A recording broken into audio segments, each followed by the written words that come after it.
ආයිබෝවන් ළමයි. අද අපේ පාඩම තමයි විරුද්ධාර්ථ පද.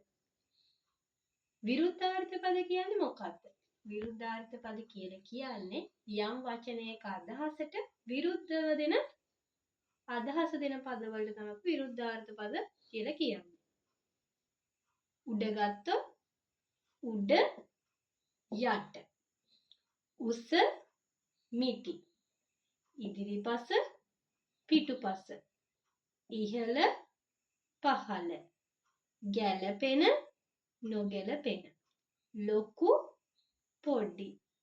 කැමැති අකමැති. පිපෙනවා පරවෙනවා.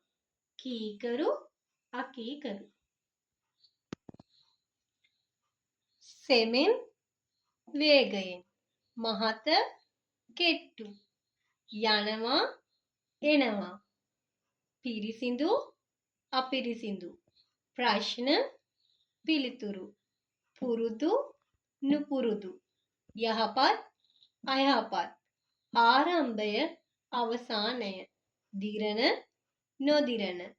සුදුසු නුසුදුසු. ලස්සන අවලස්සන. පැමිණීම නොපැමිණීම. අවශ්‍ය අනවශ්‍ය. පුහුණු නුපුහුණු. වැරදි නිවැරදි. පරණ අලුත්. අද අපි කරපු පාඩම තමයි විරුද්ධාර්ථ පද. විරුද්ධාර්ථ පද 25ක් කරා. විරුද්ධාර්ථ පද ගොඩක් තියෙනවා.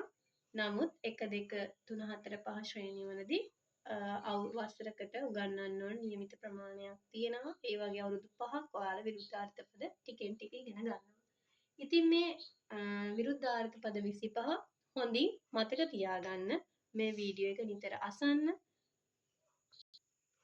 විරුද්ධාර්ථ පද පාඩමේ ඔබ එම පාඩම හොඳින් අවබෝධ කරගත්තා නම් අපේ channel එක NV Education YouTube channel එක subscribe කරන්න. අපේ නැනවිමන අධ්‍යාපන ආයතනයේ පන්ති වලට ඔබට සහභාගී වීමට අවශ්‍ය නම් WhatsApp වලින් අපිත් එක්ක සම්බන්ධ වෙන්න පුළුවන්. අපේ WhatsApp නම්බරය තමයි 072 121 69 10 072 121 69 10. ඔබේ දරුවා නැනවිමන අධ්‍යාපන ආයතනයේ ඉගෙන ගන්න අවශ්‍ය දරුවෝ ඉන්නවනම් අපිට මෙම නම්බරයට කතා කරලා නම ලිපිනය WhatsApp දුරකථන අංකය ලබා දෙන්න. අද අපි ඉගෙන ගත්තේ විරුද්ධාර්ථ පද පාඩම. ඉතින් මං හිතනවා අද ඔයාලා මේ පාඩමෙන් යම්කිසි දෙයක් ඉගෙන ගන්න ඇති කියලා. මේ පාඩම වලට ප්‍රශ්න පත්‍ර වලට පිළිතුරු ලිවීමේදී සිංහල විෂයට අදාළව ලකුණු හිමි කරගන්න මෙම පාඩමෙන් පුළුවන් වෙනවා.